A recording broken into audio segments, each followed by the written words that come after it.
Monsieur Goazen, mon idée, c'est que par rapport à une partie de l'opinion européenne qui pense que l'Europe est une passoire, si on leur dit c'est pas vrai, vous vous trompez, les chiffres sont faux, les gens ne croient pas. Si des démographes vont dire de toute façon on a besoin parce que la population européenne diminue, ça sème la panique. C'est les arguments les pires qui existent. Bon. Si on dit par ailleurs l'islam c'est pas grave, on s'y est arrangé, tout ça c'est effrayant. Donc il faut avoir un langage de vérité par rapport à ça. Il faut afficher un objectif. Je sais très bien que c'est très très très dur, mais l'objectif doit être de dire il faut montrer qu'il y a un plan.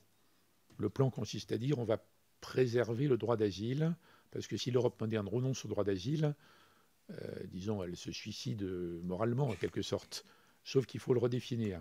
C'est évident que le droit d'asile est massivement utilisé à d'autres fins, par des gens très compétents, et dans toute l'Afrique, il y a des gars astucieux qui, en échange de 8 000 euros, savent très bien par où il faut faire entrer les enfants ou les parents. Tout est organisé très très très bien, avec une connaissance parfaite de la carte des pays de Schengen et des forces internes qui jouent ça.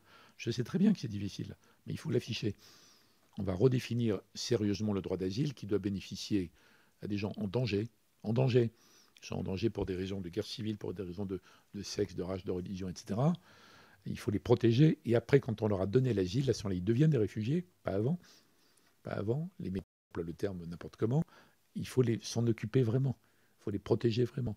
Il faut les aider à refaire leur vie vraiment. Peut-être à repartir un jour. Il ne faut pas les accueillir, droit d'asile, et puis après, débrouillez-vous. Donc il faut être beaucoup plus humain sur ce volet-là. Et sur l'autre volet, c'est une question économique. On ne peut pas la traiter sur un mode charitable. C'est pas possible. Il y a des milliards de gens qui vivraient mieux en Europe que chez eux, sans doute. Et en plus, c'est à court terme, parce que quand on n'est que charitable, on alimente le départ de gens qui quittent, par exemple, le Burkina ou le Mali ou autres, qui sont des gens formidables, jeunes, courageux, entreprenants, qui prennent des risques. C'est une sorte d'auto-entrepreneur, le gars qui part vers l'Europe, avec l'argent du village ou de la famille. C'est quand même désespérant que ces gens quittent les pays dont on a besoin. Donc il y a une sorte de fausse générosité qu'il faut expliquer gentiment, parce que les gens de ce milieu sont très sincères par rapport à ça. Il faut combiner les formules, parce que si on isole les réponses, n'importe quelle réponse paraîtra trop laxiste ou trop cruelle. En fait, il faut un ensemble. Un ensemble. Il faut le rétablir au niveau de Schengen. Et aujourd'hui, je ne vois pas de pays dans Schengen, même ceux qui sont apparemment les plus opposés, qui soient opposés à une meilleure maîtrise des flux, en fait. Personne ne peut défendre la fermeture complète, c'est absurde. Humainement, c'est cruel, et économiquement, c'est idiot, et géographiquement, c'est impraticable. Bon. Et personne ne va défendre l'ouverture absolue. Même dans les ONG les plus généreuses, on n'ose pas dire qu'il faut laisser entrer n'importe qui, n'importe comment. Ça n'existe pas, ça. Bon. Donc on est entre les deux, normalement. Donc on discute sur comment on organise la maîtrise des flux.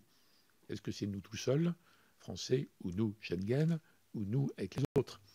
Moi, je plaide pour qu'on affiche, en tout cas, même si on n'y va que par étapes, une cogestion avec les pays de départ et de transit. C'est tout un ensemble. Encore une fois, c'est très très compliqué. Ça prendra des années, mais on se portera mieux s'il y a l'affichage. Et je pense que la pression extrémiste de gens qui se sentent abandonnés, méprisés, insultés et compagnie baisse de plusieurs points si on arrive à avancer dans ce sens.